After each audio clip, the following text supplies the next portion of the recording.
Okay, I'm David Solomonoff, president of the Internet Society of New York, and today we're going to discuss building tomorrow's broadband.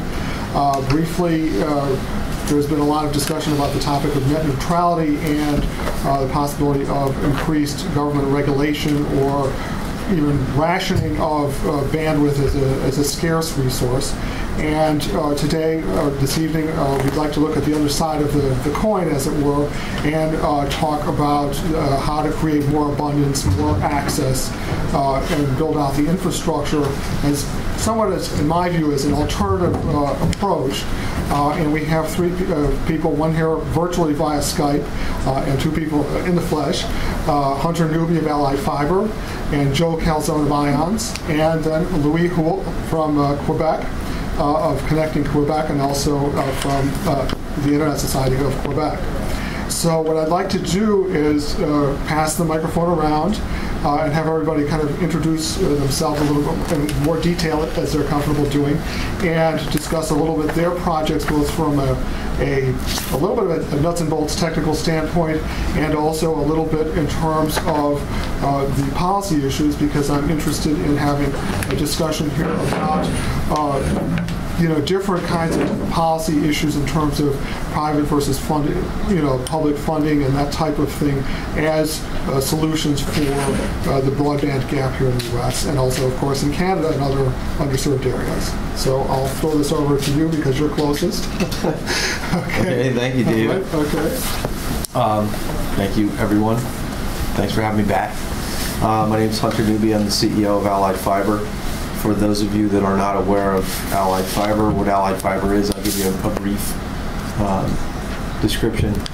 But there's a pretty thorough overview of Allied Fiber already on the New York Internet Society site from the last presentation I came and gave. And it's about an hour long, so it's a full history. It gives a lot of the background, which I won't go into now. So in case you're interested, go ahead and check that out. Allied Fiber is building a new duct and dark fiber system for the United States. We started this about a year ago. We're in our first phase, which is between New York, Chicago, and Ashburn, Virginia, through Harrisburg, Pennsylvania. It's about 1,200 route miles in phase one. It's a multi-duct system. It's comprised of a long-haul duct and a parallel short-haul duct, primarily, and then we have additional duct for growth and maintenance. In addition to the ducts and the separate fiber cables themselves, we also have carrier-neutral co-location facilities spaced every 60 miles along the route. And essentially what this is a confluence of existing businesses that are understood and tried and true and successful in their own right. Most notably, we are not a carrier. We are in the real estate business. We are landlords.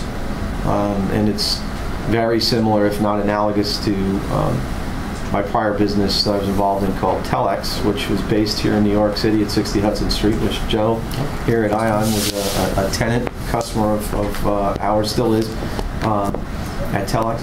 And, again, I covered a lot of this in the history of Telex and then leading up to Allied Fiber in this other video that I did with the Internet Society. But without getting too deep into it, the dark fiber cables that we put into the separate ducts are really meant for open access. They're meant for everyone to be able to have access to and use and lease. The short haul ducts or fiber cable inside are available on a monthly lease basis. The long haul cable is on an IRU basis, which is 20 years essentially. And the colo facilities are all modular and scalable, and they're also carrier neutral, meant for multi-tenant interconnect. And the short-haul duct is essentially available for intercept on an intermediate access basis. We have handholds every 3,000 feet, which is a nice short increment, which makes all the real estate around it sort of in play for three main things. Existing networks to interconnect, particularly rural networks. So RLECs and cable companies and whatnot, they're having a hard time finding dark fiber to interconnect their own system together, or also just to gain access to a greater, larger infrastructure. Then separate and apart from that, wireless backhaul, which is a hot topic for everybody here in the U.S. Given the fact that we have such expansive geography to contend with, there is no single company that can afford to systematically solve all these issues. So we provide essentially a main artery in the long haul system, and then the short haul system is like an on-ramp, off-ramp analogy to a highway, for example. So that subtending dark fiber rings and/or laterals can be built from the short haul duct out to towers within the vicinity. Typically anywhere from 1 to 5 miles is what we've heard that people are, rationally going to build with a return on their investment.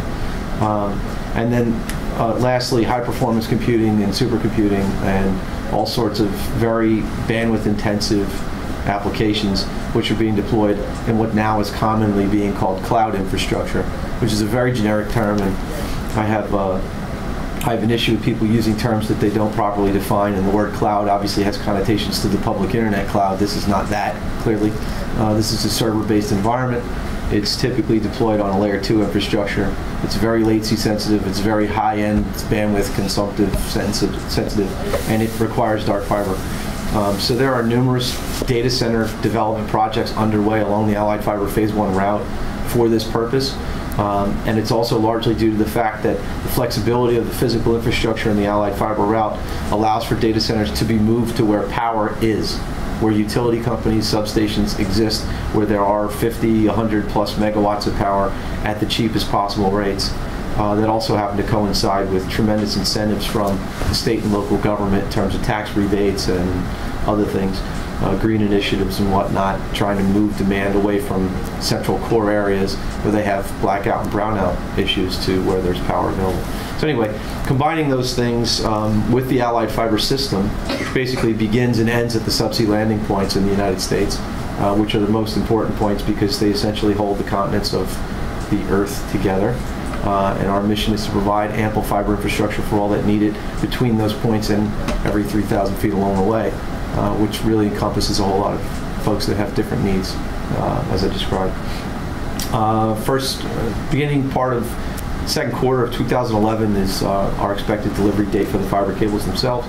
We're in the process right now of completing very large co-build orders with very large entities, carrier and non-carrier. They're buying fiber in increments of 12, 24, 36, 48, 72. We even have an order for 100 fibers from New York to Ashburn. And then a lot of smaller increments, people that want a single pair system wide, some folks that want ribbons but only in the short haul. And all of that also coincides with the need for co-location space and power, which is changing the size of our colo facilities to accommodate for those demands. So in any case, I'll leave it at that for now as an intro, and we'll get into the questions later, more specifically about the things that you mentioned, David. Okay. You want me to pass it to Joe? Thank you, Hunter.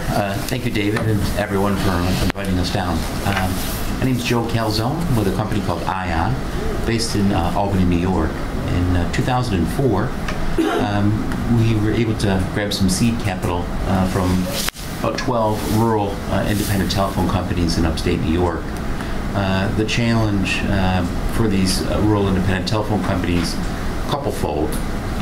One, the various entities that the independent telephone companies needed to be able to scale bandwidth and connect to. Effectively, what was between them was the incumbent leg, Verizon, and we had to observe the Verizon tariff to get out of the backyards of these rural independent telephone companies to gain access to dedicated internet access for the DSL subscribers, HD off-air content for the cable TV revenues associated with the customers in these rural telephone companies, and access to IXEs and alikes. So we got started in 2004 with seed capital and put together roughly 2,000 route miles of fiber, connecting 15 rural independent telephone companies and the various carrier hotels. That was 04. Rather capital-intensive business, as certainly Hunter can attest to. So we went out investment banking community in 2008 and hooked up with a company called Atlantic Telenetworks, ATNI is their ticker code, and who made a rather significant investment in us. A couple months thereafter, we applied for a rural broadband middle mile grant through the federal government, and through round one, successfully was able to acquire $39 million. We're looking to do another 1,300 miles connecting rural, tertiary, and fourth-tier markets across New York State, and connecting it onto the existing ION network so that it can connect places like New York City, the telex space that Hunter certainly refers to. Was really maybe a stroke of luck, but hopefully some good thought too, that has paid the ultimate in dividends, being able to, from a neutral co-location space, be able to connect to 190 service providers, international, different content providers, different pricing options. So that has been critical to us. And so in a nutshell, ION, a middle mile carrier connecting rural and tertiary markets back to the larger markets, and like to think of us as Switzerland. We have customers such as small cable TV operators, rural telephone companies that are non-investors, ISPs, IXCs, and the wireless providers. And Louis, I think we're going to go off to you.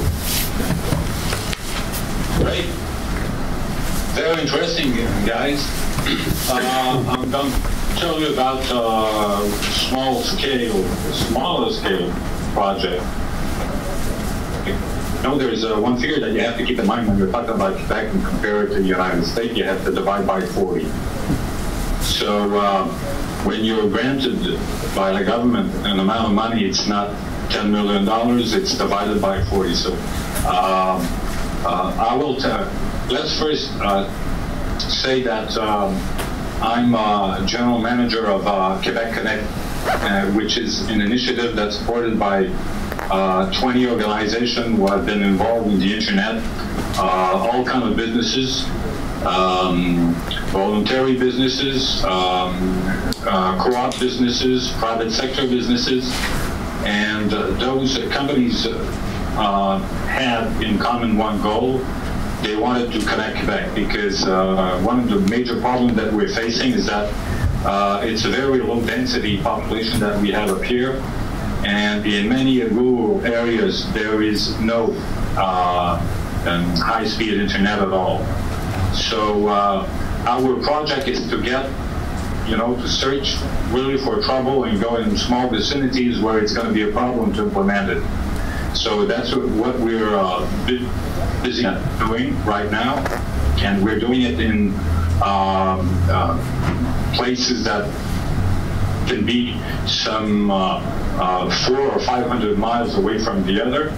And what we're doing, we started in 2007 the first pilot project in northern Quebec, and we are developing some Wi-Fi services, and I'd say that we call it Wi-Fi, but we are using Wi-Fi-like, all kind of radios, all kind of technologies, and also fiber when available.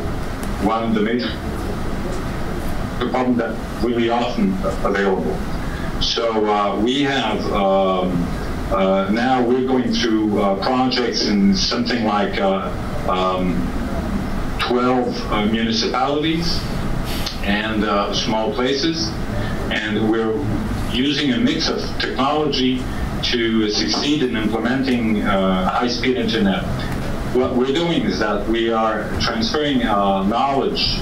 It's really a knowledge-sharing initiative, and we're trying to teach people in a certain area, certain vicinity, in order to have them learn how to run a network, at least to take care of the customer service and the basic business that you all know all about. And what we are up to is that we're using a mix of how can I say, any network that's available in where we're working. So we're using some fiber optic services. We're using mainly Wi-Fi, trying to connect with service providers in order to get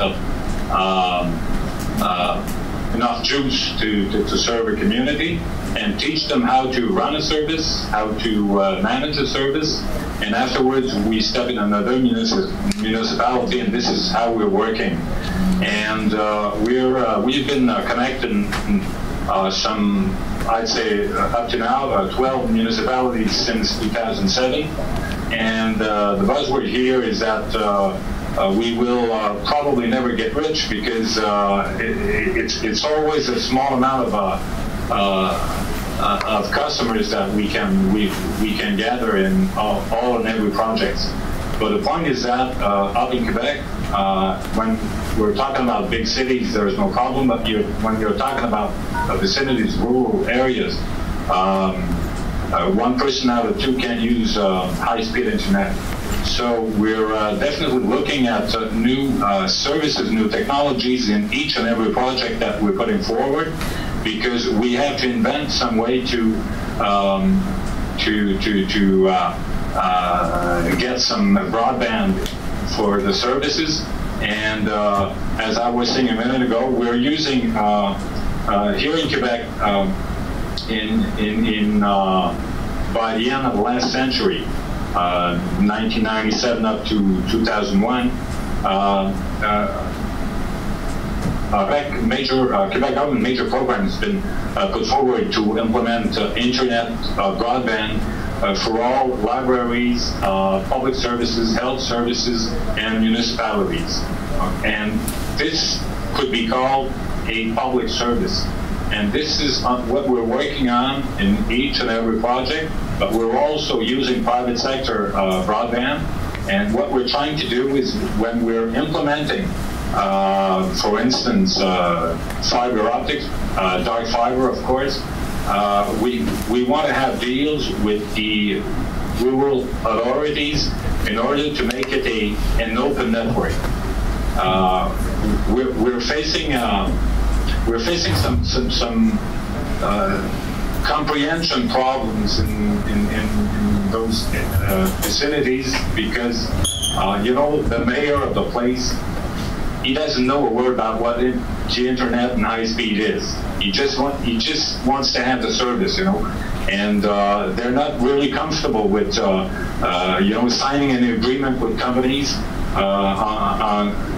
on technologies that they don't really know how it works and how much it would cost, and you know, like, not technical personal, not technical capacity for those guys. So we're doing some teaching also, because if we were not doing that, I think that we would be that far today.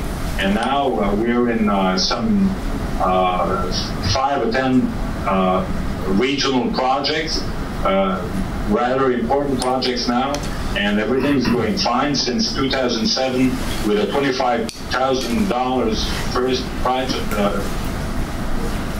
project growing, and the answer is amazing, because people are just beginning to understand that one way or another, the private sector won't be offering the service in a short term. So this is why we're in business, but we're a nonprofit organization. And what's amazing is that for any project, if we need some services of some kind, we have that, what we call the PIOn group behind the Quebec Connect initiative, and we can have some expertise in any field that we would need.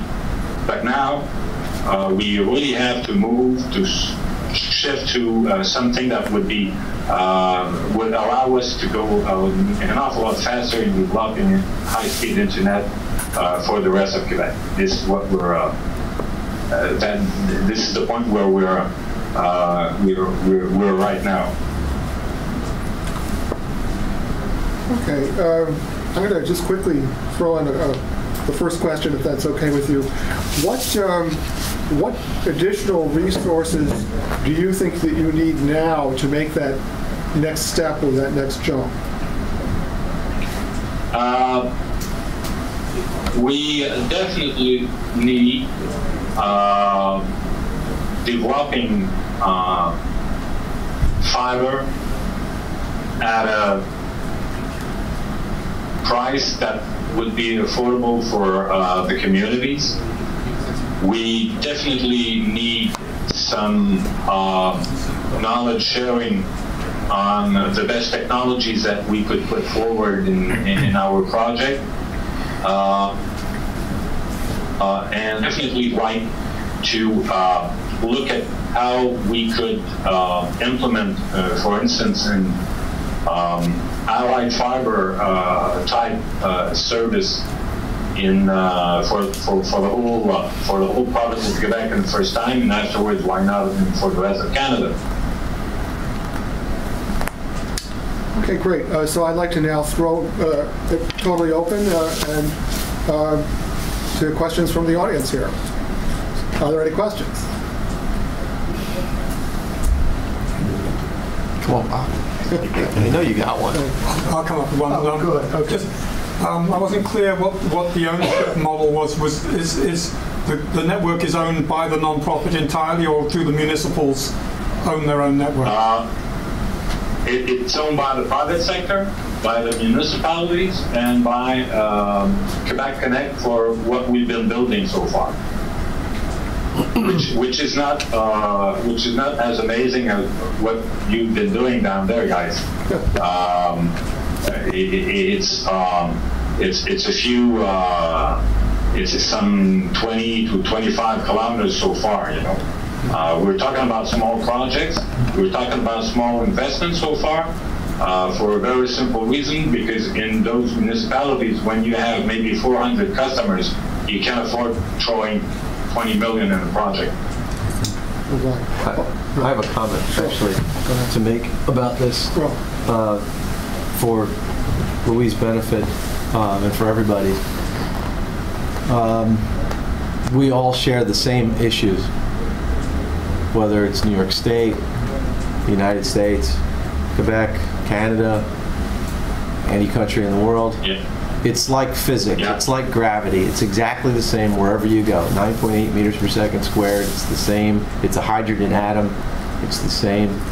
And the physics of what it is that we do, before you begin looking at the financial component, and finance is really where things start to get distorted. Because if you don't have a business model and return on investment, then you start to play games with, is it public money or private money? But let's just take a very logical approach at this first, from a network perspective, at the physical layer. I only exist as Allied Fiber to do the long haul and have this multi-duct design to provide physical access points, again, as on-ramp, off-ramp sort of concept, for networks like Joe's network, ION, because Joe's just in New York State. Yep. Joe goes to places within New York State that are rural and remote by my standards, which, you know, could be Rochester, which isn't rural and remote, but is not a place I go, or Syracuse, or something like that. And they're all very real places that have real population centers and real businesses and real needs. To be successful for what either of us do, there must be subject matter expertise and local knowledge. Now, local on a national basis for me is, I've got a deal with a major U.S. railroad that cuts across multiple states. It's the only way this is getting done, because you could never do it if you had to go state by state, muni by muni. It would take forever. It would never happen. You'd never have one homogeneous landlord-tenant agreement for decades, which is the only way to build predictability and sustainability in the business model, because it has to be independent. Joe has to deal with municipalities and local entities because there's no railroad that goes to all the places that he has to go to. So start to think about what's really important is physical access, right of way, whether it's a rail or utility or public whatever. Same deal with Quebec. What Louis has to deal with is a province with, you know, some sparsely populated areas and the challenges of how to get there, but this dealing with the dirt or the air, as it were, because very logically and rationally he's going to deal with radio frequency as a way to get to endpoints because of the cost effectiveness, and also in some cases because you just can't get a land deal with an entity to get through their piece of property. On a core transport network like Allied Fiber, you can't do radio frequency. It won't work because there's too much capacity in the core. Has to be fiber. And by the way, with every single instance of every customer we're selling to, it has to be ducted fiber. They will not accept aerial cable for a core transport long haul route that's going to carry multi-hundred terabits. Just not allowed. The fear, whether it's warranted or not, is that if there was an outage, there's no B. There's only an A, because there's that much capacity, it can't be rerouted.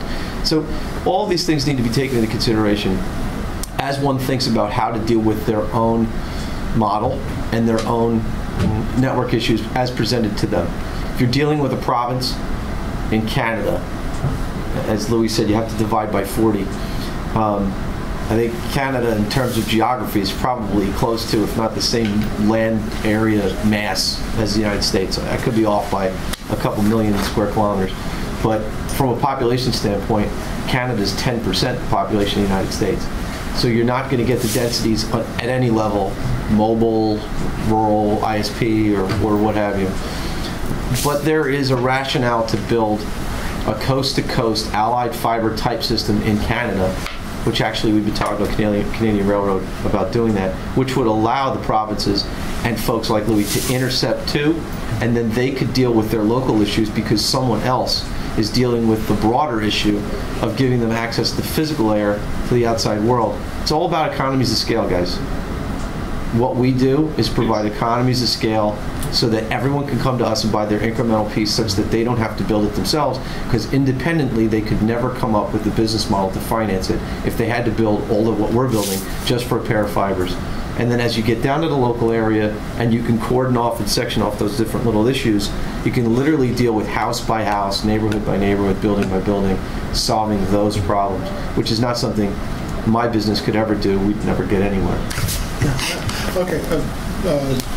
I agree with that conclusion because, well, when I was talking about a few miles about fiber that we have here and there, you know, in one of our recent projects, we came to the conclusion that we would need fiber, and we would like to be in partnership with somebody who would do it because you know, you can't do everything, the network, the service, local contacts, local promoting, you can't do it all by yourself. We need partnership.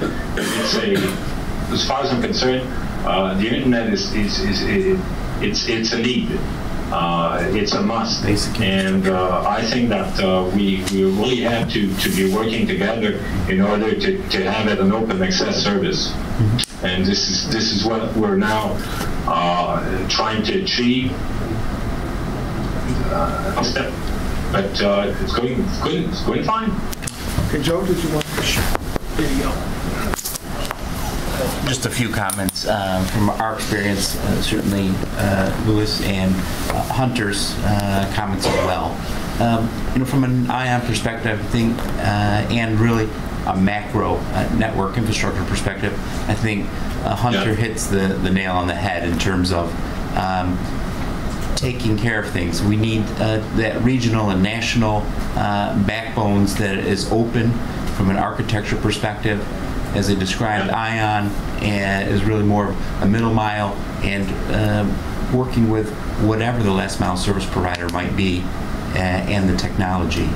And in so doing in New York State, some of the things that Hunter doesn't have to deal with that we do, from a policy perspective, you know, there's things that just bend my mind when we look at things such as internet. It is critically important broadband infrastructure for us competing in a global economy. And in so doing, with the grant, we are most appreciative to be able to build out new areas, but own policies such as the state DOT wants us and others to look at occupancy and use agreements for the right to be able to use the public right-of-way on a roadside, for pole attachments. And I just kind of scratch my head and say, we are bringing services to areas that economically, without the grant, you can't get the numbers to work. And now that the state is pushing hard to say, hey, we want some revenues, we're going to create a use and occupancy tax for all new fiber. So we're vigorously, trying to, get that out of the picture. And although from an ION perspective, we don't do a lot of content to the end, and certainly appreciate Verizon and its Fios product and cable TV offering. I would say, as the rural independent telephone companies, we agree with Verizon from the perspective of how many municipalities and communities are in New York State, and to have to be able to get a franchise agreement with hundreds, if not thousands, of these communities. So what? We can bring infrastructure in so that the people can benefit from broadband and effectively compete.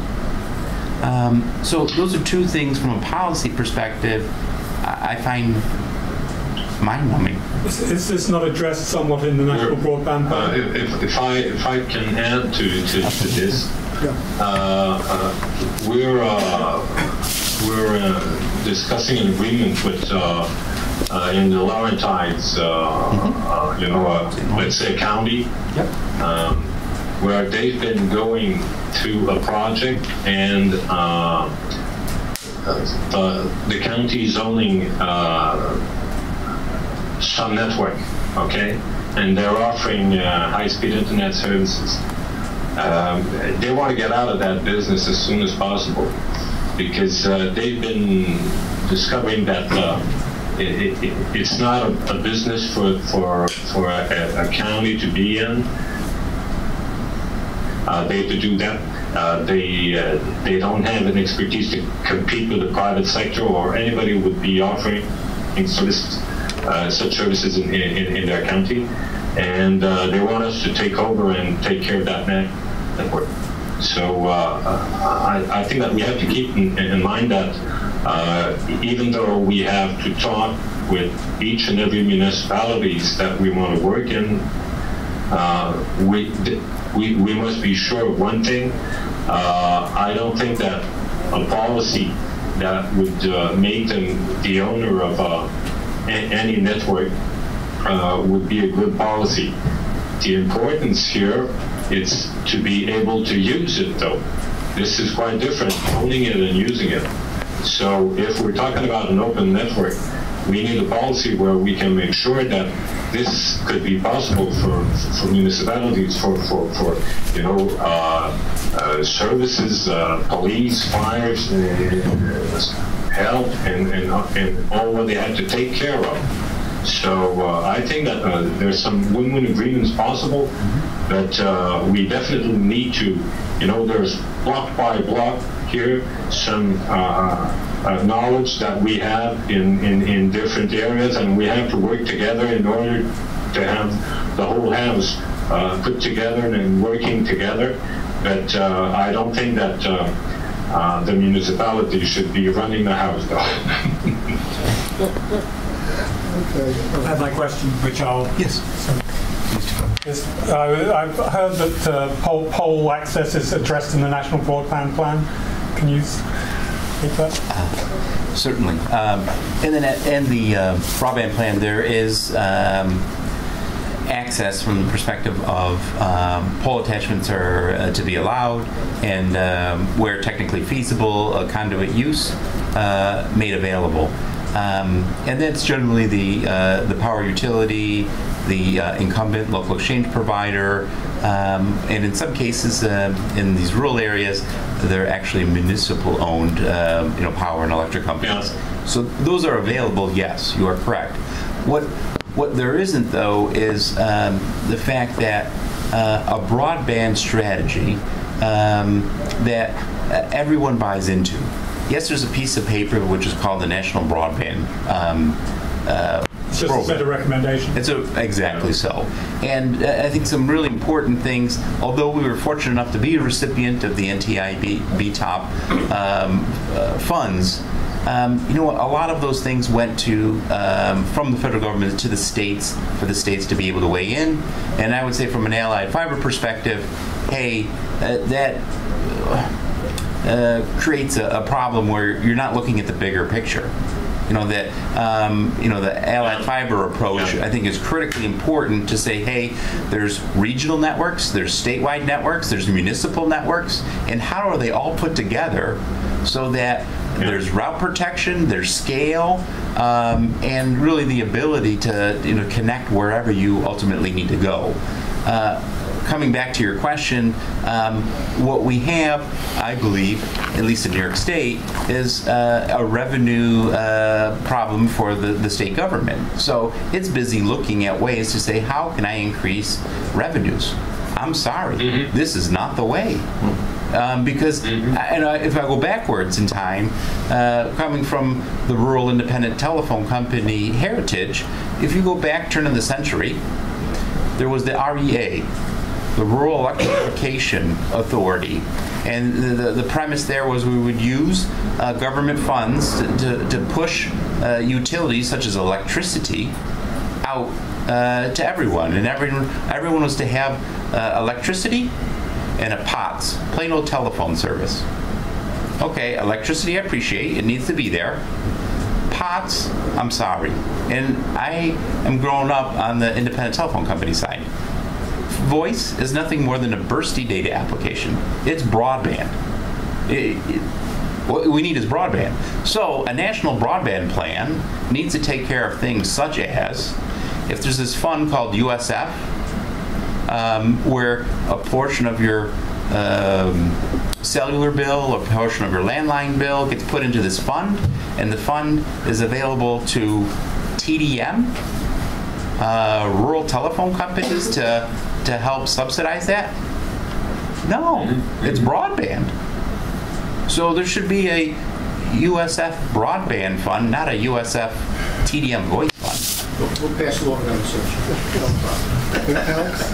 A suggestion that came up at the Broadband Expo was that rather than giving out money for networks to build, although there are some good networks that receive money, there was also a lot of misallocated money. I don't disagree with you. Instead, maybe money could be given to rural customers who don't have service, and then they could spend the money on the best available network, and that might avoid a lot of bureaucratic issues and problems. I wonder what you guys think of that. It's kind of like school choice, right? Yes. Well, definitely. We've been working on a project last year, and this is exactly what we wanted to achieve. And the goal that we had, we asked for Industry Canada was managing 275 million or 225 million envelope for rural broadband, and what they've been coming up with is subsidizing companies that are already in the business, and I'm not sure that Bell Canada, for instance, would need such a grant. They've been in that business since the beginning, and I'm not against Bell Canada. Good if they do a good job. It's not the point. The point is that we would have needed that money at the rural level, and we didn't have it, even though we had some applause from the government saying that our project was a great, genius, original, and everything, but we didn't get the money. So there's no project in the area where, a year and a half later, there's nothing there that has been done by the major incumbents. And but they're still promising to do something. Maybe dark fiber, maybe, but it sounds to me like all what they're interested in is selling cell phones and putting towers here and there, and towers that, as far as I'm concerned, well, it's a concern for me because there's some health issues that haven't been solved. Well, those problems. You're in the business, and well, anyway, we're very concerned about trying to find some technology and building some services that would take into consideration green issues and health issues also. So this is what we're trying to do with the grants that we have here and there. But we're confident that where we're going with that project, we're confident that the municipalities will understand basically what we're talking about tonight, and they will try to help help us and help their citizens to get high-speed internet and invest some money, because they will understand that if you don't have high-speed internet in the village, I'm sorry, but the kids won't go back there. Correct. And this is what we hear, the stories that we hear. People don't want to go back in where they're born because there's no internet. So today, everybody's living, when you're living in Quebec City, for instance, and you're using such services, everywhere you go, you want to use internet. And if you don't have it, well, then it's not really interesting to get back in those villages where you're born, where your kids are gonna tell you that they want to get back home because they want to use their iPod and iPad and this and iPad. So this is a day-to-day story that we hear. So it's kind of amazing and when you go there, it's amazing to see how you can live without high-speed internet. So I'm not used to it anymore. I don't know if you have such stories down in the States. I know that it might be different. It's exactly the same. As a matter of fact, from a historical reference perspective, just two quick notes, and then some deep history on the same thing that we're going through right now already happened 150 years ago. 151 Front Street West in Toronto is the main carrier hotel for the eastern portion of Canada, and it's also the first telegraph station in Canada, and it was the first transatlantic telegraph cable endpoint for Toronto. And there's a tremendous amount of history there. There's actually a plaque in the building that commemorates this. And the point is that things are where they are because that's where they were. And you can go back a century plus, and you can see that entire cities were born on that seed of communications that was planted and grew. And the cities that did not have it aren't cities. They never happened.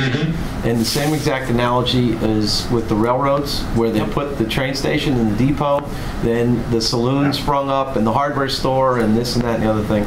And where the train didn't stop, there was nothing. And same thing with highways. If there's no on-ramp, off-ramp, then there's no town, there's no commerce, there's no people.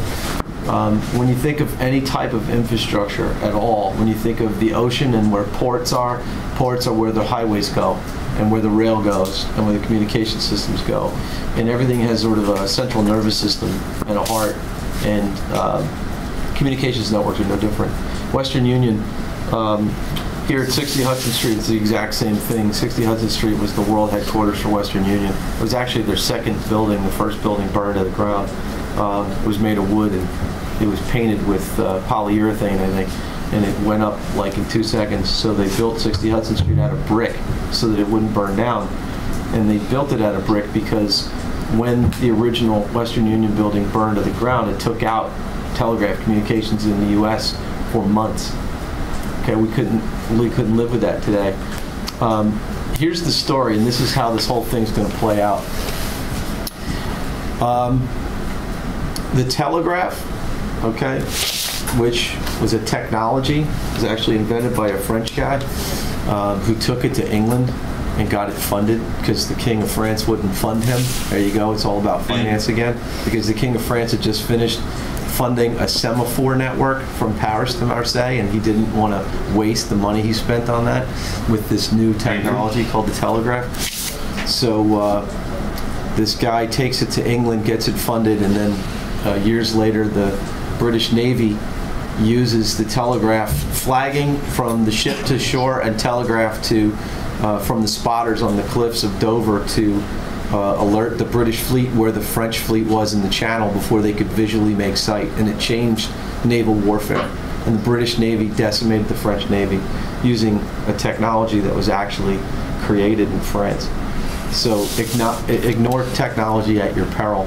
The parallel today is that when the telegraph technology reached the shores of the U.S., it spread like wildfire west.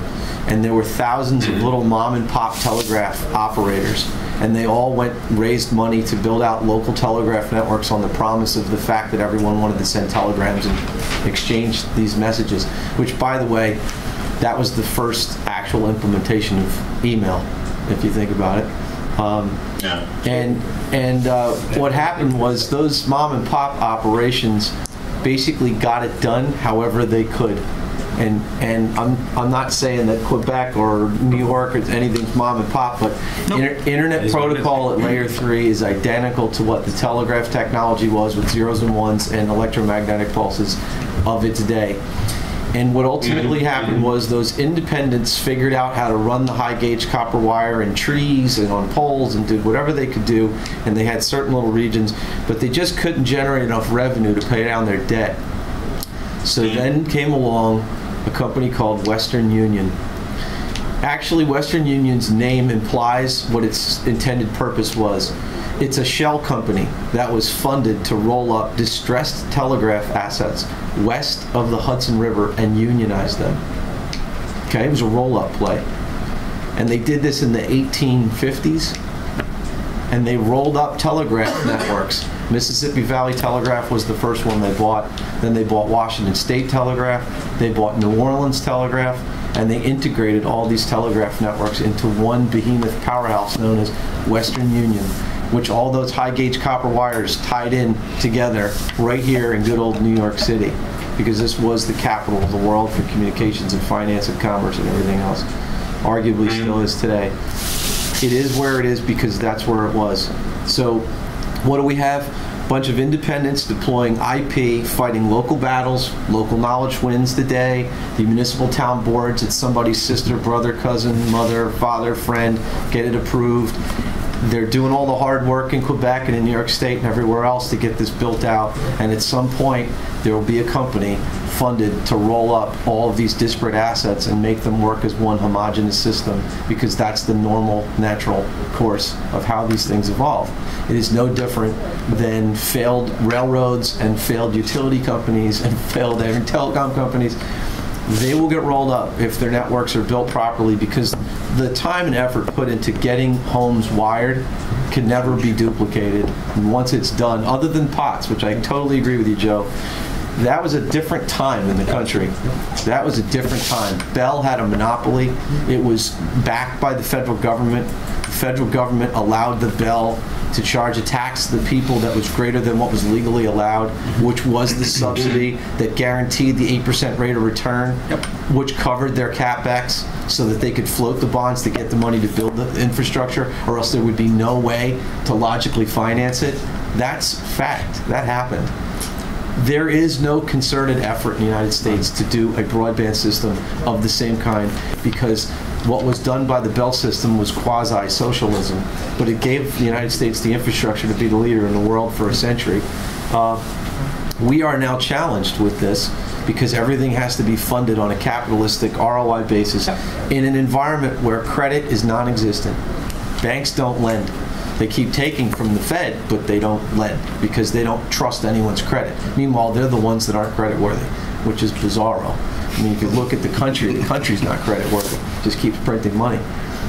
We need to invest those printed paper fiat dollars in real hard network assets quickly before the value of the dollar completely disappears.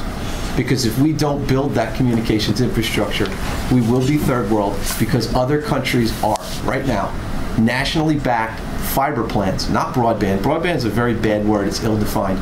Other countries in the world have national fiber plants, and they're being backed by the government, and they're building it, and those countries will have their networks complete in 3 to 5 years. Granted, from a geographic perspective, most of those countries, the vast majority, are much smaller than the United States. But if you look at Western Europe or you look at parts of Asia, they're implementing this infrastructure, and then they are interconnecting between nations on the same layer 3 IP basis, layer 2 Ethernet, DWDM. It interoperates. But they're saying to each other, listen, you take care of your own, I'll take care of my own. We'll all meet at the carrier hotels in Amsterdam, and Paris, and Frankfurt, and London, and it'll work. A little different. I'd like to have your point of view. Show us a policy of investing, what is it, $58 billion in buying the whole internet network. Have you been, what's your comment on that? Sorry? I can repeat, Louis. Have you been reading a little bit about that project? I couldn't hear the question. Have him repeat the question. Could you repeat the question? I said, in line with what you just said, what's your point of view, guys, on Australia's approach? Oh, Australia's approach. Australia. Yeah, it's great. Louis, you hear me? yeah, I heard you. The NBN, is that what you're talking about? Yeah. It's great. It's the right way to go. I mean, they pulled back the RFP from Telstra because they didn't trust them. Telstra hit the roof, as they should, because they have shareholders. And they have a way of life that they've become accustomed to. But this is about carrier neutral. It's about treating fiber and colo as real estate. It's about operating as a neutral entity, a landlord that gives, unencumbered access, open access, non-discriminatory access, real estate, space, power, fiber. Matter of fact, just recently, I read earlier this week, that the 7 major operators in Italy all got together and agreed to create a consortium to fund it equally. So it's Fastweb, Tiscali, Telecom Italia, and the others, to build a Italian nationwide physical infrastructure, and that they would all share in the fiber and the ducts and everything else. So it was great. And then you know what happened? One of them raised their hand and goes, well, who's going to run it? Who's going to actually open the door and let people in and do the crosscuts? And immediately, they all pulled back. They go, whoa, wait a second. That's a really good point. And none of them trust each other to do that. And what's missing there, in my mind, is Allied Fiber. Now, it could be whatever. It could be called Allied Italy. I don't care. But it's a neutral party that runs the facility, and it doesn't take...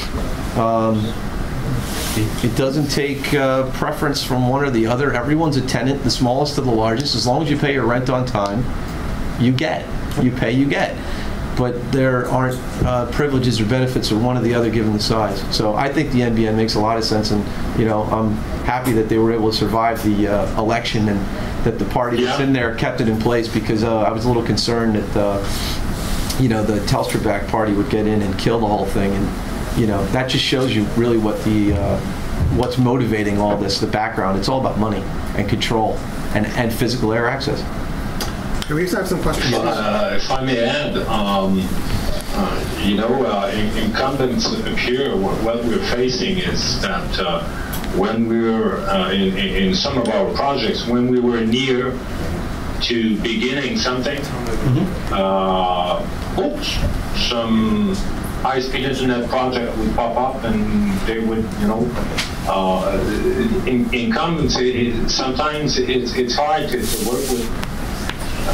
Louis, we have a room full of people wanting to ask questions, and here we have Bruce Kushnick, I think, is going to talk about... Joe's going to go. Joe Block is going to talk about the incumbents, I think. Actually not. My question is actually for you, Joe. Yes. Can you speak a little bit more about who your customers are as a middle mile provider? Yep. And since I can't go without speaking of the incumbents, since the incumbents have decimated competition, I've only heard you complain about getting the supply out there. Yep. But I haven't heard you say there's a shortage of customers because there's nobody has been providing the last mile.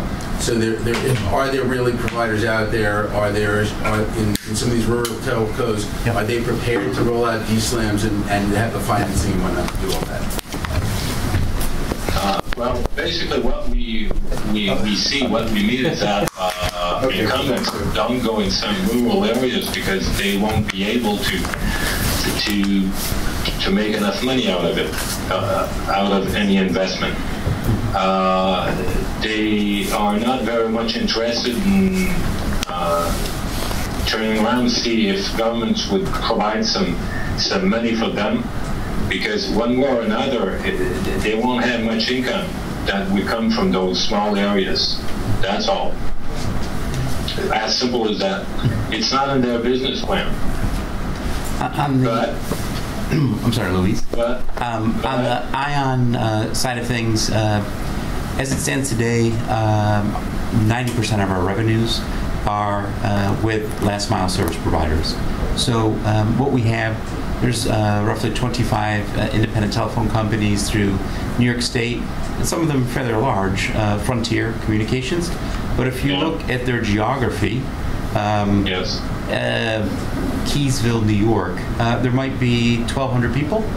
This island operating territory, literally in the middle of no place, we spliced our fiber and did a mid-span meet to them, and was able to cut their operating costs for dedicated internet access in half. So yes, there is willingness to do some D-slams. The challenge is that you have to be market competitive. So they've been doing it. Their costs were just, you're able to lower their costs. We're able to lower their costs, and thus they're able to put in additional D-slams into additional central offices, and it just so happens in that same area, we did a fiber interconnection with the local cable TV provider. So when I make the comment, Switzerland, we're technology agnostic in the sense that whether you need us to transport HD off-air signals from a big city like Albany to a rural area, or hey, you just need a big pipe, 10 GE from this rural operating territory where there's D-slams or cable TV modems down to New York City. So we're just kind of providing that middle mile, if you will. Cell towers back to the mobile switching office. So right now, 95% of our revenue is carrier sales, wholesale to last mile service providers. Is it sufficient, I guess, is what it is? It's sustainable, absolutely. What is so encouraging to us is the money that we're spending to do the tower, to have fiber to the towers through the rural independent telephone companies, and fiber to the mobile switching offices, of Verizon Wireless, of AT&T, of T-Mobile, and Sprint Nextel. As I said before, we're kind of technology agnostic. So 4G, handset, internet access, Skype on my 4G handset, it's a beautiful thing. It's just transport. So I don't care, right? And at the end of the day, I'm not betting on any technology. I just want to be able to provide and open up these communities that are rural, tertiary, fourth tier, and connect them to wherever the point of intelligence is for Verizon Wireless to switch, or the cable TV head end, or Allied Fibers network, Telex. So our real focus has been wholesale. With the broadband grant that we received, we agreed to be the carrier of last resort. And what I mean by that is there's 125 anchor institutions on this 1,300 miles of fiber that we're going to build. And all of the universities, hospitals on the thruway Route 87, Route 90, covered like there's no tomorrow. They're in good shape. SUNY, Albany, Buffalo, no problem. SUNY is a 64 campus environment. And I hate to say it, but there's huge differences, has and have nots. SUNY, Cortland. SUNY, Morrisville we went to visit. Colgate University. We went to visit Hamilton. We went to visit St. Bonaventure. And I'll blow your mind. Here's a college institution with 4,000 students. And they were paying over $90 a meg for 200 meg worth of service. So we you want that business. So at the end of the day, hey, we're going to go open up those areas. And if Cogent, if Paytech, if Verizon Wireless, whoever wants that, here's a very inexpensive middle mile. Bring competition. Open up competition. And once there's competition in those communities, then I think you have choice. You have choice in terms of a price. You have choice in terms of applications. Choice is good. No, I'm with you on the goal. I just was curious if there was what we're working on. Yep. Competition. This is what we're up to. And well, there's there's two things that I could mention about that. First of all, people need to trust you. Yep. When you're working with public services, hospitals, schools, municipalities, it takes some time, it takes some money. And I would say that in 2000, we're now doing much better than we were doing in 2006 when we just started, concerning trust. This is one point, and I'm quite sure that if you don't have that, you won't succeed, of course. The second point is that we have to work with an incumbent model where they are promised by, the business plan is to offer a 3-in-1, so telephone, TV, and internet high-speed services. But people would like to receive everything, all at the same time. The network's not really ready for that, and you can't afford putting all that energy that those services in wakes up are available in rural areas.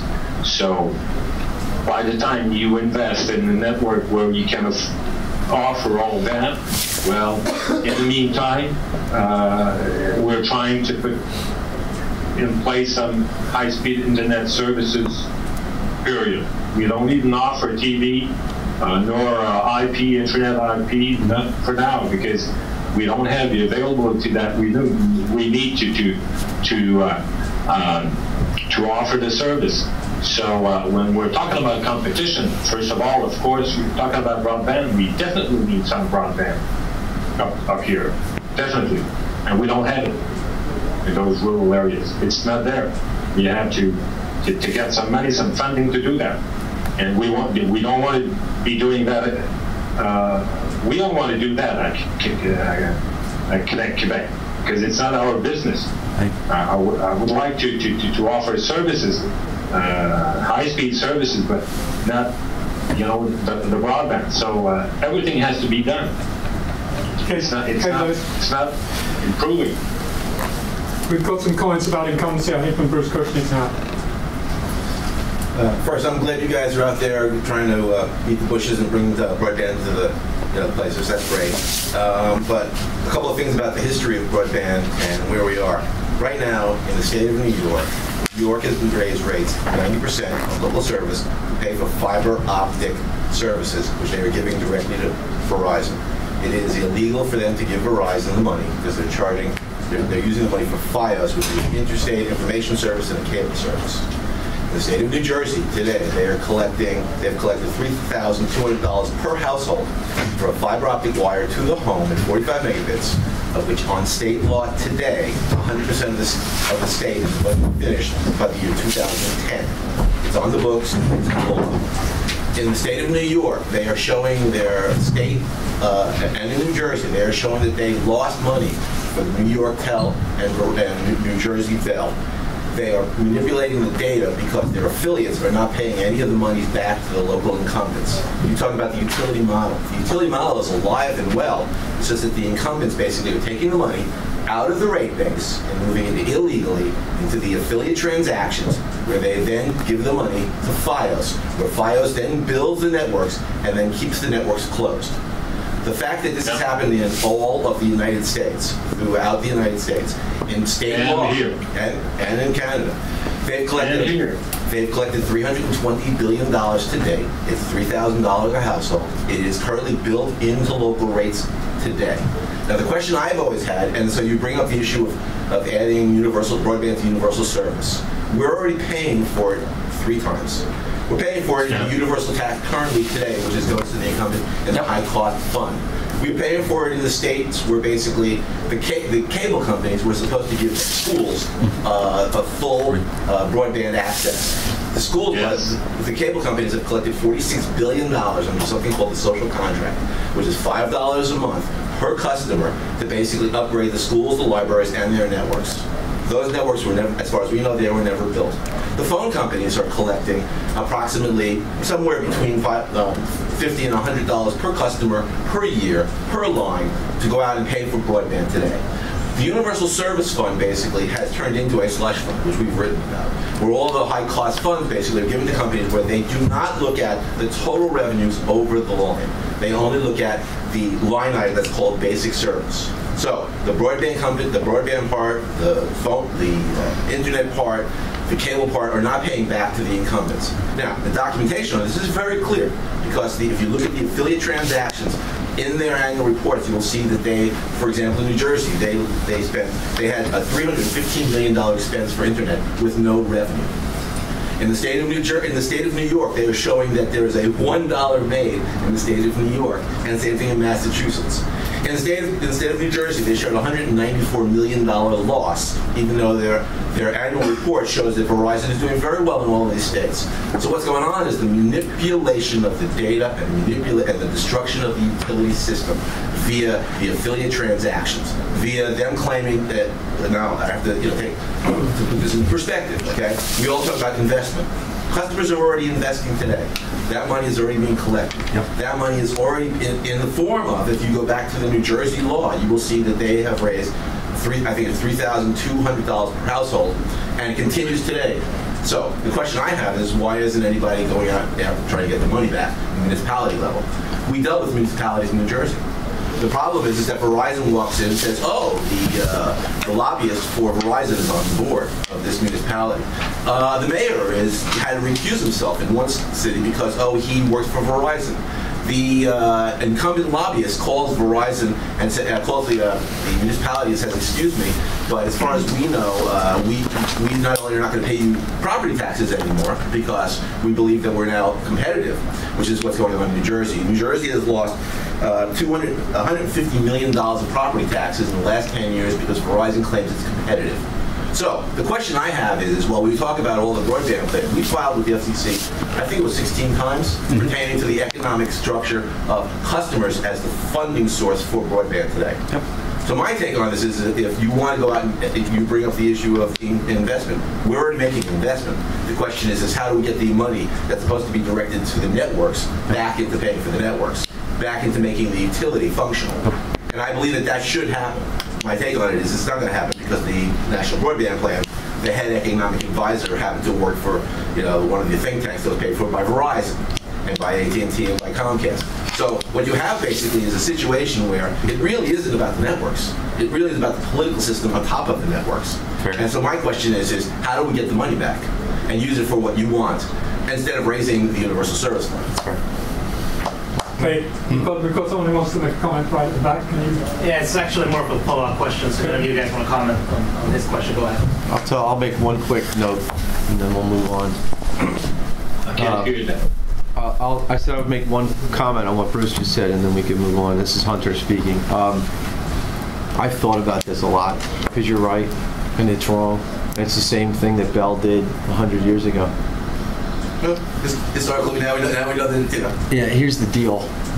And I'm not coming out on this one way or the other. I'm just saying this is what I think reality is.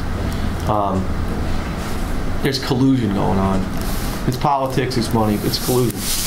It's a question of how does the United States make it look like it's capitalism and make it look like it's a business that's generating profits and all sorts of stuff. And the comment was made by Louis and the incumbents up in Quebec. They don't build to rural areas because they can't get an ROI on it, which is why Verizon dumped their RLX up at Frontier, which then properly tanked like 30 days later, because you can't figure out how to make a business out of that.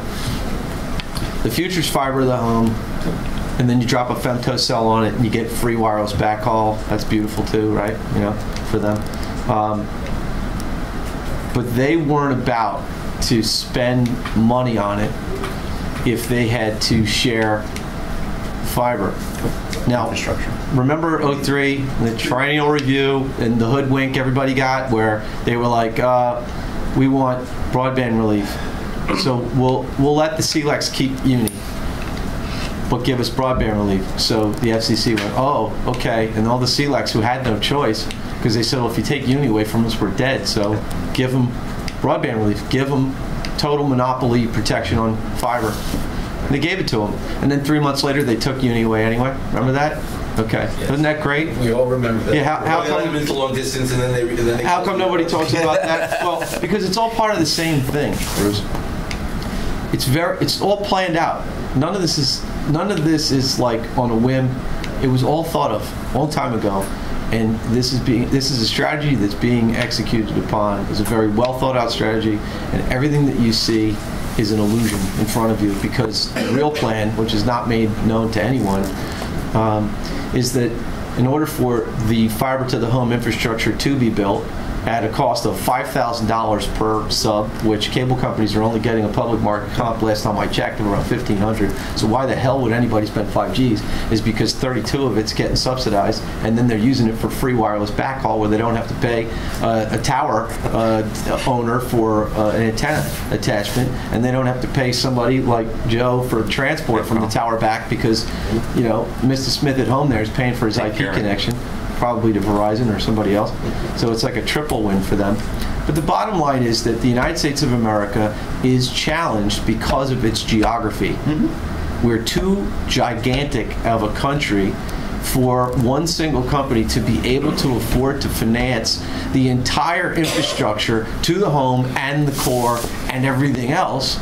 So it's got to be broken up into different parts, but that's why it has to be financed in this way. Each state had its own agreements.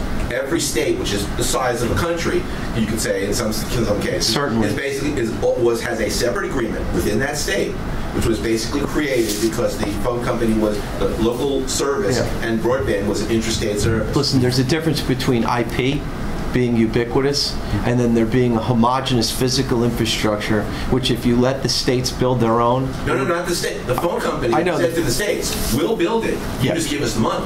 Well, and they did that, and then they built it. It could, yes. And it could be, all right, that could be even a different way of, maybe that's a different facet or different dimension. Right. My point is that for any large, Arbach or whatever you want to call them today, whatever they even are anymore, they're crossing state lines and they're building out regions of the country, and they're doing something for the country in that sense to help keep us, again, with our 300 million square kilometers, keep us viable or competitive in the world. Not that we are, because it's unfair to put the United States against the Netherlands or South Korea or Luxembourg as a country, because they're all so small, relatively speaking.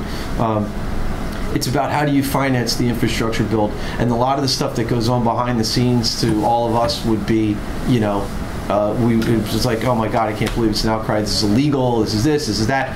If they didn't get their way like that, they wouldn't be doing it. And if they weren't doing it, no one would be doing it. Because if it was left to everyone else, mom and pop, to do it, I don't even know who would do it. Who would be doing all of these little things? It's too gigantic. And then there would be all these little mom and pops, like the telegraph stations. They would all fail. Through structural separation, a company, which would be called, whatever you want to call it, would be NBN. Which would be controlling. Well, no, on the core. Wait a second. On the core, I understand this. At the core, connecting the subsea and providing access points along the way, I can do that. And we're doing that, and that makes sense. But going to the homes, man, there's a whole lot of jungle out there, and you need like Sherpas out the wazoo with weapons pointing every way. I get in a railroad right away. I duck my head. We go. People come meet us. We need you guys. Yeah, I know. You're the cutting edge of basically the confrontation that needs to happen. Just remember where they're coming from. That's all I'm saying. Not saying it isn't illegal or bad, or we can go chase them and go to town hall. And the guys are on the board and they're all getting paid off. Yeah. It's the way it works in every country in the world, by the way. They're doing this to build fiber to the home, to deliver fiber, which we're all paying huge rates for. But without that, nobody's going to have any broadband speeds to anything anywhere in this country at all. Right, it's too fragmented. You're talking about the municipalities building out, each one little separately. My take on this is the state, which is a reasonable size to deal with, has already been dealt with. It is a utility. It is a functional equivalent of what we're talking about. And the thing that's interesting is nobody's actually said one. Back in, I don't know if you know this, in 1999, 2000, AT&T went state by state and said, let's have structural separation. We can't compete because we can't get control of the networks. Right. So my take on this is if we don't talk about structural separation and separating the companies from the wires, and then having the wires built out as paid for currently, you have to understand, there's plenty of money to build out the networks. You talk about rural areas. The monies are divided, the expenses are divided up through all of the customers, and therefore the expenses are divided through all the customers. ION is an NBN for New York State. Right. That's it. Let the states have their own IONs. I don't say that we shouldn't give the money to third parties to build. No, but you know what's happening? Look, if we're going to deal with the old world in the way that it was, and all that slush fund money and everything else, and it is what it is, Joe's still here. ION's here. Even with all that, ION's here. Let's give him the money. Well, yeah, but okay, and I'd love to give him the money, but he's still getting it done. So I raise my hand and say, you know what? Let's every state in the country have its own ION, and let's have all the IONs figure out how to connect to the national ring, and let's just do it. Right. Stop trying to figure out how to stop them. It doesn't get the wire to the home. Doesn't get the last mile. Well, I'm not doing the let me give you the worst example. That's a different argument. Wait, let me give you the worst example. AT&T is in 22 states. Yeah. It has taken over half of the United States. AT&T is currently rolling out UVerse. UVerse is based on the copper network going back to the house. Its top speed is what, 25 megs at this point in time? And 17 reserved. Right. In 19 of the 22 states, they had laws on the books to rewire the entire state with fiber. They're already collecting the money for those states. Ohio, Illinois, Indiana, California, Texas. Those are all states that should have been rewired. Now, the money's still being collected today. It's basically a functional equivalent of a broadband tax. My answer to this is let's separate the phone companies and get that money to do the upgrade. Okay. Now, you guys say, we have some questions in the back. If we could just throw them over to Forrest and don't pull.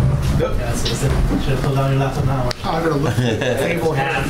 Can you step forward a little bit? Yeah, we've got Coming from Sweden, this is a pretty amusing discussion where we sort of solve this by us building a big network with government funding money and then getting that money back by You run healthcare too. Open access. Yes, we do, and it's great. And you have blondes. You guys can talk later. So, I'm on Facebook. So my solution to this will of course be having the states actually build a network and just renting out capacity in that, as we do in a lot of other places in the world. Now that's how long have you been here? An American way of doing it. Sorry about that. But my second question is a bit how this ties back into the net neutrality theme that was like the topic of this evening. Oh, net neutrality? Yeah, that's the gigantic misnomer.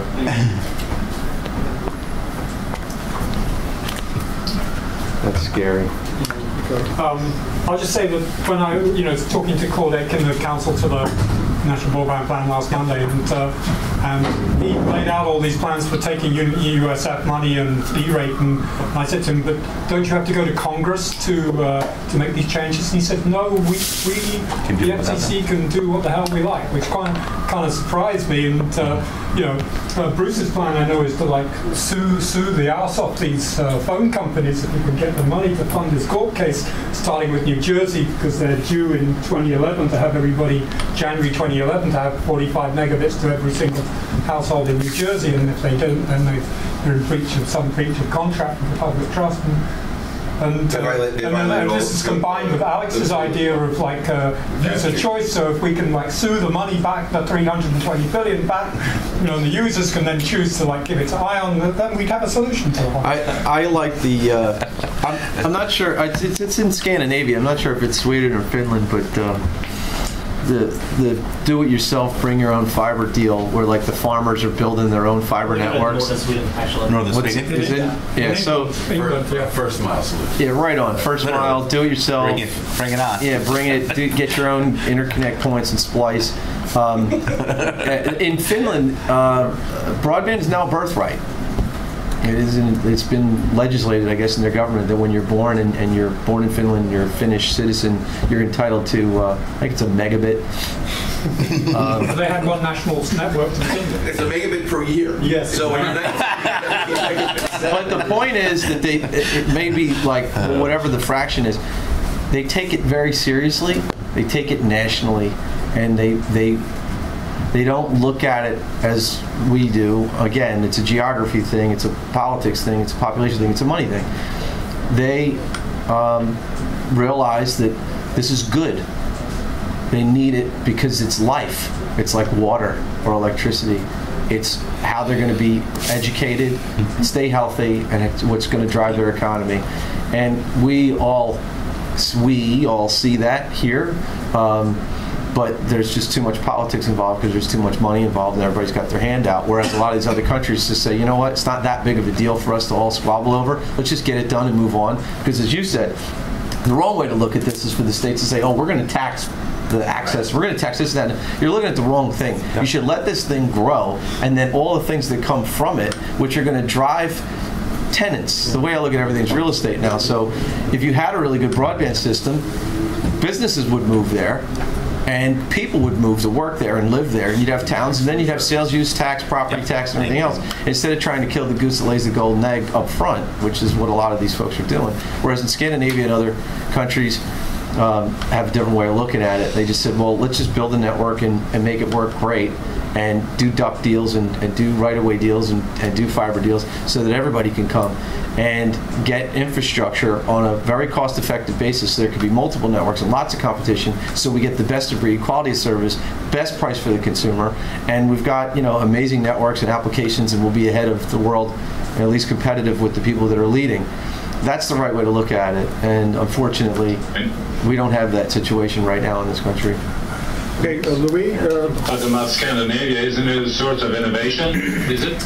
Well, at least it was. I don't know, we got lazy over the past couple of years. Okay. I'll say something about this, that Barbara Van Schwick spoke at my law school last week, and her about net neutrality, which is her thing, and her theme is that discrimination, blocking, and this kind of thing could be a good idea if it's at the choice of the user rather than the provider. So if you want your Netflix to come in and to throttle down that you can do this, and but I talked to her afterwards and I said, well, we've got a lot of guys at ISOC-NY who believe that, infrastructure is the answer, and that if we have more infrastructure and more competition, that's going to solve net neutrality and everything. And she said, well, funnily enough, from my research, in Europe, where they have unbundling and all this, they're all throttling and discriminating like hell because the economic pressure of being in competition means they've got to get the biggest bang for every bit going, so there actually is there's more kind of like anti-neutrality action going on caused by competition than there is in America, where where people go, what the hell, we've got we don't have to compete so hard. Okay, Forrest, did you have a question? I didn't have a Well, this is the question. point. I was just raising my hand. I think that we have When Hunter the asked who same was going to image do here in it. Canada. No competition with the incumbents, actually. And I don't think that we were in a policy where we're going to be able to move forward concerning net neutrality. There's going to be some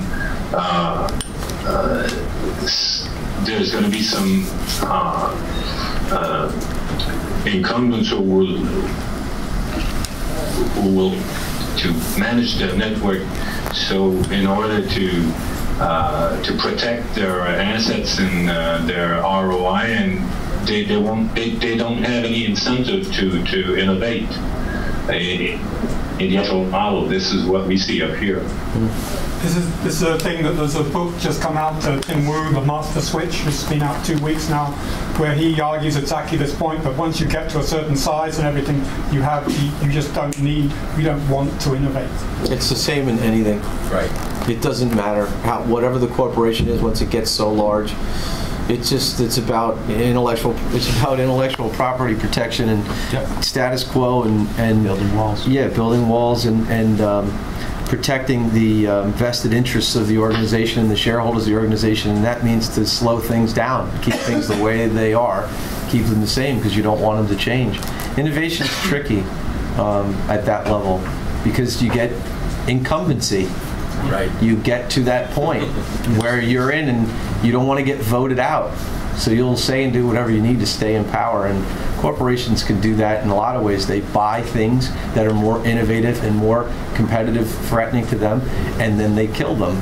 And we've seen that happen in the past 10 years in technology many times over. I know a lot of hardware vendors, big names, that bought upstarts that had better technology to kill it because it was very highly disruptive to their product line, which has now been embedded into everybody's network, and they have revs that come out and software upgrades that come out, and hey, the last thing in the world they want is the last thing they want is a torpedo coming in. It's like, well, this guy's got a better dense wave box, or this guy's got a better 10 gig, 100 gig box, and it's 10% the cost, and they can manufacture them in China and ship them around the world. And what's the response to the large corporation? They just buy them and they hire all the people, lock them up in contracts, non-competes, and they don't care if they pay them a couple $1 million to go sit on the beach, and the rest of the world now has to suffer with higher embedded costs, and the network then costs more to run, etc. It's really no different. That's the challenge that we face, all of us. Are you then suggesting that we buy into the bigger companies? And it became tough. No, business model. No, it's not that you can't. It's not that you can't do something about it. But I'll make one point. I'll say that what Wu says is that perhaps there should be term limits for monopolies. Yeah, right. Like again, incumbency in Congress or Senate, where term limits, and they'll never vote for term limits because it's like cutting off their own heads, right? So corporations, like, well, you can only be a monopoly for so many years, and then you have to give it up. Just ask J.P. Morgan if he thought that was a good idea, and see what Teddy Roosevelt did, in response. But back to what Bruce was talking about, and this is very important. At the end user level, okay, the key to the future is mobility. And no one has any appreciation for what goes into everything that makes this device, what makes it actually physically, and what makes it actually work. I was talking to my friend who's in Ukraine, and he's got Vonage, and he's got a 646 number, and I call him up and we talk all the time. And it doesn't cost anything per minute. He's got an IP phone and all this stuff. And I'm like, man, we came up in the international wholesale business together, and I said, remember what it used to cost to terminate a call to Ukraine, or for Ukraine to call the U.S.? It was all refile. It was like $1.50 a minute. I said, now we talk to each other. It's just an IP connection. Do you know, I could sit and think through my head how that call actually was originated on my mobile phone, which tower it went to, how it routed, how it got to 60 Hudson Street, then went to the landing station, which one, subsea transatlantic to London, how that then was routed to Germany, and how that ultimately got into the Ukraine to Ukrtel, that got to his house, to his IP connection. I could see it all. And I tried to calculate in my head how much all that cost to build. It's enormous. And I said, could any one individual build the entire network and the device, both ends, just so that we could have that conversation? Absolutely not. So when you get to the end user level and you talk about spectrum, right there, that's the ultimate right-of-way agreement. Spectrum is licensed from the government. So what do? You help build transport infrastructure that supports the spectrum, which is the end user access device. So now people are talking about how mobile devices are going to be integrated into the enterprise. And it's a big topic, right? So why is it a big topic? Because the enterprise is traditionally fixed. It's fixed line, and that's where we are talking about building fiber infrastructure on a state basis for businesses and office parks and data centers. That's a different layer of fiber and transport infrastructure that can be managed by businesses that aren't the incumbent. But when you get into actually delivering service to a handset, the enormous cost that goes into that, which is being really built now on the backs of fiber to the home, which then the FEMCO sells. We did a survey of wireless customers, and the average customer only uses 30% of their plan, and about 50% of the people are paying between $1 and $5 a minute for wireless service. I'm talking about infrastructure basis. No, I'm saying that's how they're getting the money. They're getting the money from old ladies who pay $20 too much. And they make 2 minutes of But my point is that we're stuck with having something less than, in this country, 10 probably mobile operators, and maybe less than 5 or nationwide coverage guys with roaming agreements that are that big because of the size, and you have to get the spectrum, and it costs billions of dollars just to get the spectrum. So my point was, who's going to actually do that part? You know, yeah, there's a lot of rural wireless carriers. I know a lot of them. I have a good friend that has one, and they could do it, but they'll never be national. Nope. And they could go build their own towers. They could do it soup to nuts. Antennas, towers, backhaul to a local little pop. Yeah, and it costs a lot of money to run that. And then they're going to be competing with the national brands who can sell a better, broader product, 4G, costs less, and they're going to get edged out. But that's end user, like almost retail.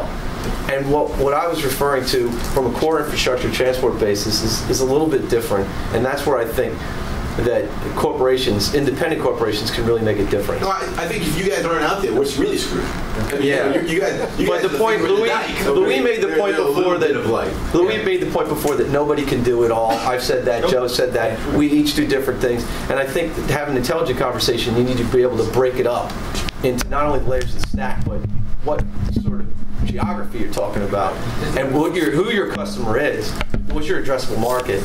I could never sell to an end user. I mean, that's totally preposterous, nor could Joe really. But that's what makes it so interesting, is when all the mom and pops work together. Yep. Oh, yeah. Good things can happen. They can overlap their own regions. And they do. There are organizations Which one? Well, there's organizations that try to do that on a state level basis, like Inditel, which is an association that that ION's part of, and Max Huffman of Missouri Network Alliance runs Inditel. He's a great guy. He's a smart guy.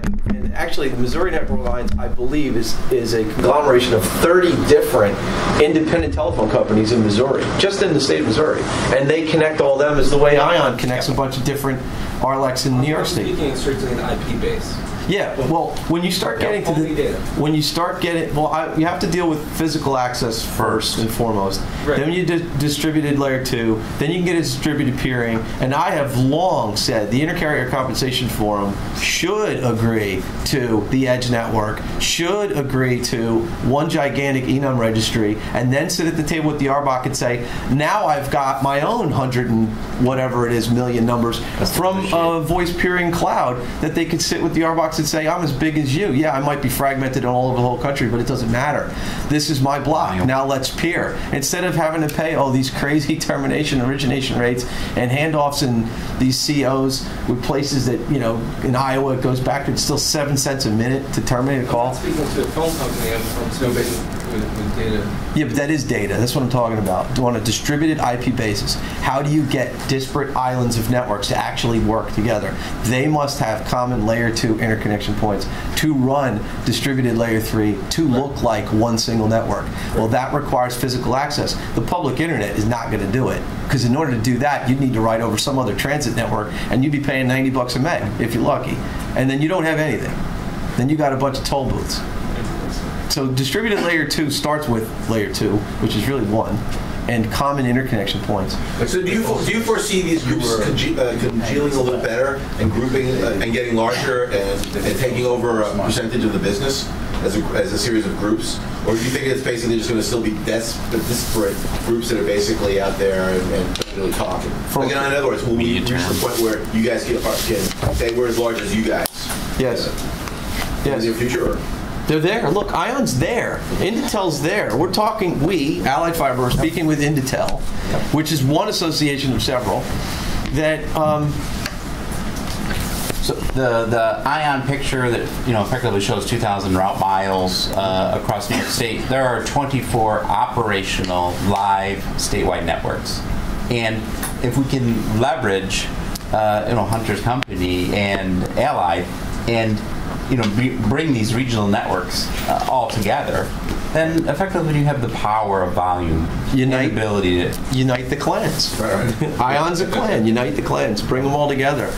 And how? On a layer 1 infrastructure where they set up their own layer 2 DWDM and Ethernet switches and create their own peered mesh, and then they can all openly peer at layer 3 with each other for any application that they want. And can it happen?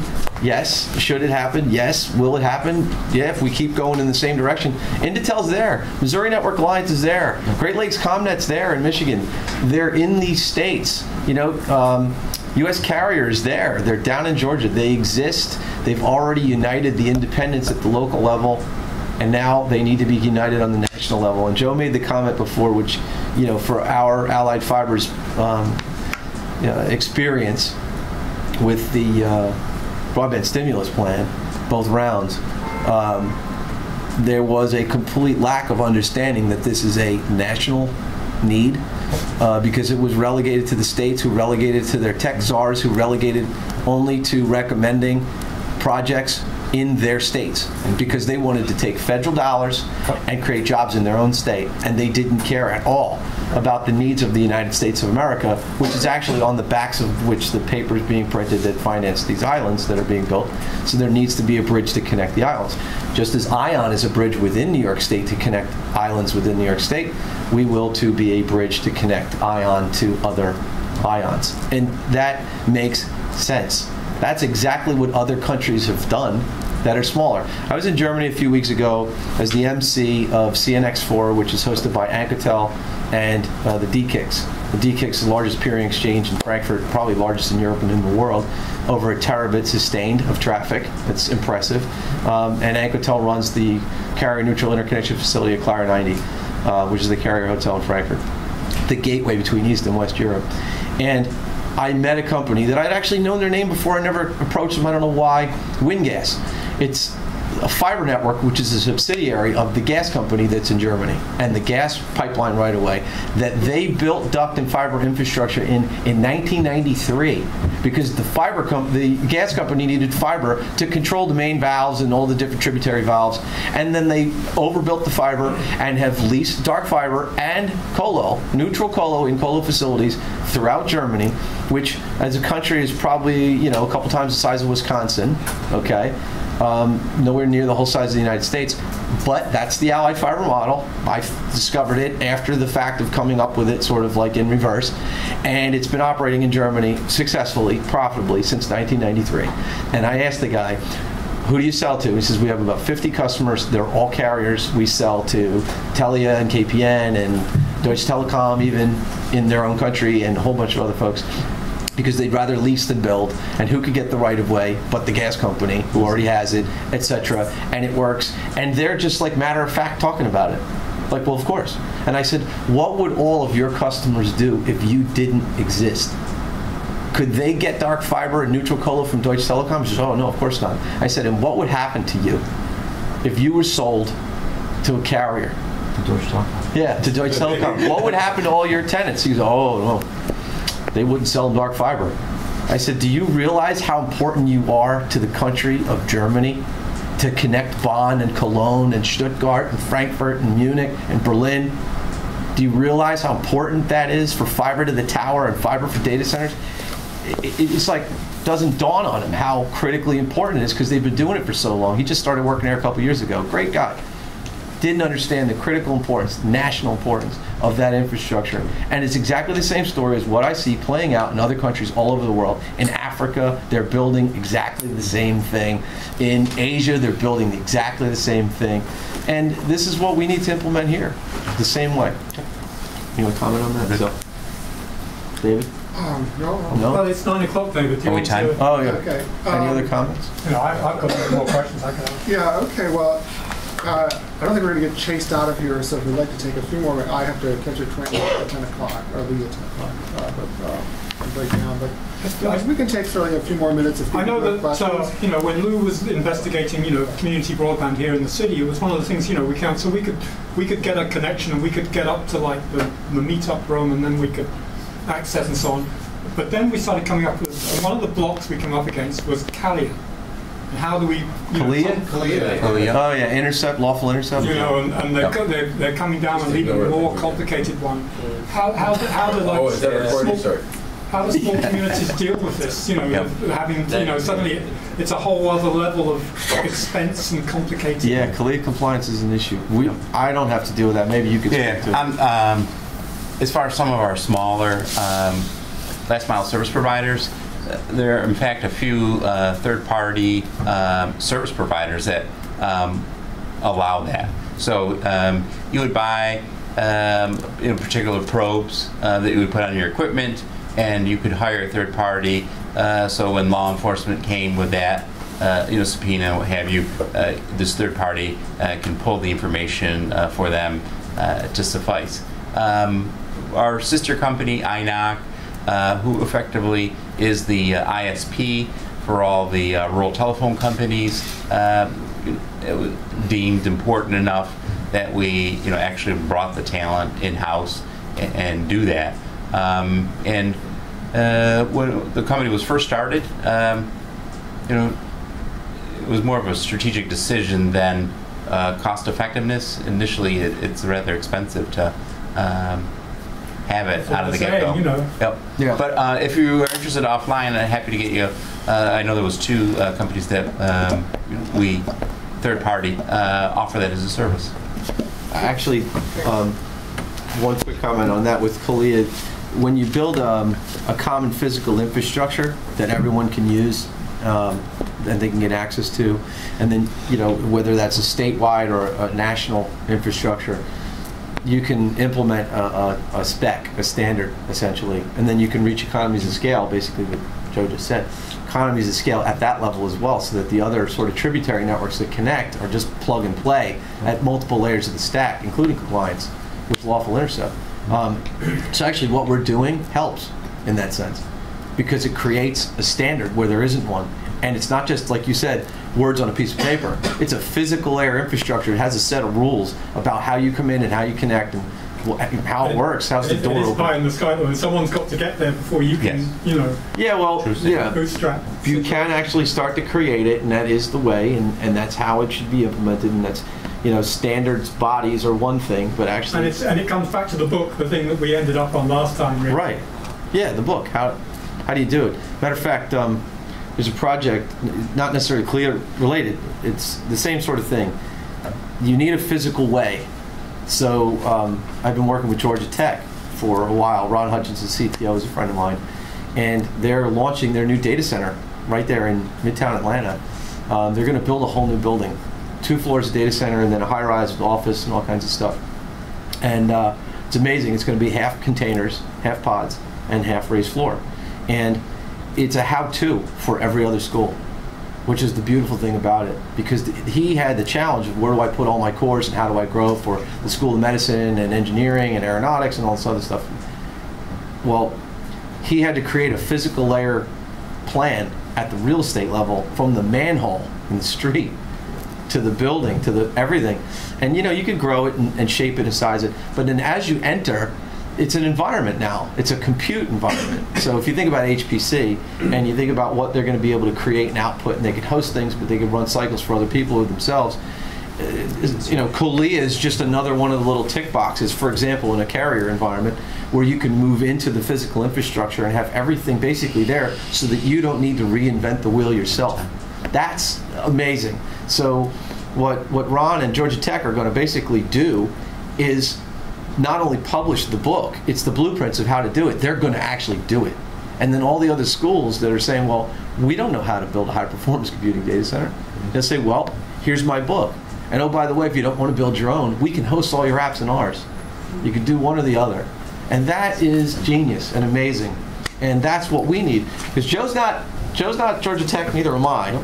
And all the schools are out there, and they all need to grow because they've got no more space. They have no more space, no more power, no more cooling, no more room, but they've got growing needs from every single group. And they're all falling group. into the laps of the cloud. And for instance, NYU just passed all their email over to Gmail, announced this week. Oh, did they? Really? That's really cloud. That's really bad. That's Uber cloud. That's like scary cloud. I mean, I don't know if I do that. But I like those guys. But, you know, hosted email is one thing. Again, physical infrastructure, power, cooling, this is real money, you know, this is heavy duty stuff. And we see, everybody sees a lot of corporations going now towards Microsoft and what they did with their site in Chicago, and they're hosting Office and Windows and whatever apps. And now companies that heretofore had to buy servers to run that stuff, they don't need data centers, they don't need servers, they don't need to buy, they could just buy it and it's hosted on Microsoft, and Microsoft deals with all the security and all the upgrades and all the bugs and everything else, and you don't have to have techs and you have to deal with all that. That's real cloud. That's, you know, heavy duty stuff. And maybe in the same sense NYU gives their email to Gmail. Those are all servers that they don't need to house, that they don't need to run. They're going to be in a Google data center somewhere. It's not a trend. I mean, that's a reality that exists today, and it's going to continue to go. And Coolea and other things obviously are embedded sort of behind that. So in a sense, if your provider is compliant and you've outsourced it to them, you're compliant in that instance. But if you want to be your own provider, then it's a problem. At layer 1 and 2, if you follow the ION model, Joe's got something that he could sell you to say, turnkey, you're compliant. Every ION in every state should have the same exact thing, and it should be as simple as the OSI model. ION is not in New York City, though, right? It's Telex space. Yeah, 60 Hudson, 9th floor. You cross connect, you're in. Check the box. Because we certainly have, you know, plenty of smaller ISPs, you know, who at the end of the day want to be, you know, billing the end user, doing the desktop support, all areas that we, you know, don't deal with. But our sister company, ISOC, we have the fiber coming in from New York City and Buffalo into the Albany data center. And in the data center, I'll call it white label ISP, you know, whether it's authentication or caching or, you know, spam control. Why have all these smaller ISPs or rural telephone companies with DSLAMs and selling DSL? Why should they be figuring out Coolea? Why should they be figuring out caching? Why should they be figuring out, you know, these things? And on top of it, you know, bringing the 12 telephone companies together, now we got, you know, 40,000 broadband subscribers. And when you need, you know, bigger boxes, bigger bandwidth, volume discounts, you know, it's a good thing. So, you know, that's kind of our, you know, experience, you know, on that end. And you know, we take off a little bit in terms of some of the things that, you know, Hunter talking about, some of the projects that we're, you know, looking at and working is a lot of your tax money here in New York State got put into what's called Luther Forest, up near Saratoga Springs, a chip fab plant. The state put $1 billion into a chip fab plant, and Abu Dhabi put in another $3 billion. Chip fab 8. Construction had already started. They're looking to hire 2,000 people, and guess what? No one's stepped up to lay the fiber across this campus. But they need 10G service to connect the chip fab plant in Saratoga Springs to the computer at RPI, Rensselaer Polytech, IBM Fishkill, And but it blows my mind that we're bringing in water from the huge lake, because the chip fab needs oodles of water from the clean room perspective. So that the electric National Grid was brought in, saw a whole substation, and we're having conversations with them now after the building is up, and they're Tokyo Electron's bringing equipment in that someone needs to build fiber. And oh, by the way, we need 10 GE to a large computer. $90 a meg, we can do it. Everyone, how many examples have you heard of that? Everybody forgets about the fiber till the end. They're just like, oh, what, the building, we built it out. $4 billion is the biggest number I've heard to date for that kind of faux pas. And then they go, oh yeah, just call up the carrier and get the fiber and turn it up. Yeah. It's like, well, you're exactly 72 miles away from nothing, and you've got pots. Good luck. There goes your data center. Just a quick comment that in the stimulus rules in round 2, they had to put in a rule that the networks had to connect to the internet, because several applications in round 1 did not actually connect to the internet. That's great. Unbelievable. Okay, Louis, do you have any last remarks that you want to make? Well, a few minutes ago, you were talking about third-party companies, providing last mile services or at least broadband. And one thing that we've been discovering, that sometimes third-party company was owned by a first-party company, which is so that's not good. It's another way to make money with no investment at all. But the third party was just selling the service a little bit more expensive than what we should have had from the incumbent. Anyway, it was just a remark. I really appreciated being with you tonight, guys. I missed a few questions. Well, I didn't see you, but the microphone was not always at a good place at a good time. But it's not that bad. I really appreciated what I've heard, and I think that we have to find some ways to keep working together, and maybe. Well, I would certainly like to talk to Hunter and Joe again, and all you guys, maybe separately, but or using email, and then continue to see what we could be doing together. Definitely. Well, that's fantastic. We definitely want to make that happen. Okay, so I'd like to thank everybody for coming, and especially for Joe and Louis for Skype, and for Hunter, and everybody's input here. And we definitely want to, continue this conversation and build relationships, obviously. And if there are ways that, you can work together, or Hunter with Louis, we want to make that happen. Something that Jolly had suggested a while ago when we first started talking was the idea of ISOC-NY putting together, sort of a manual that, like we were talking about, sort of a how-to manual, how to be Allied Fiber or ION, how to do that. That would be helpful to other, network providers and things like that. You just need an army of interns. Yeah, well, yeah. So I'm sure you got one right here, around here. A lot more than I have. Well, we can find a way to do that, though. All right, great. And we need to buy more microphones so that we can do this. And thank you guys for putting this together. This is very beneficial. I just wanted to say that we have a toolkit that we've been producing in the Quebec project. So in order to have some local authorities or local groups to run, from A to Z. And the book that you were talking about would be really appreciated. If you could start, I'll translate it. That's great. Okay, yeah. So we could put together a wiki where everybody could participate and get some people to work on editing and compiling the material and put that together. We've got that in place actually. Okay, thanks again. I'm going to sign out now. Thank you.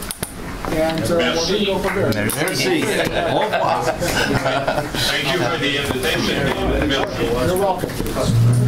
All right, that was great, man. Always. It's interesting. I love your analogy.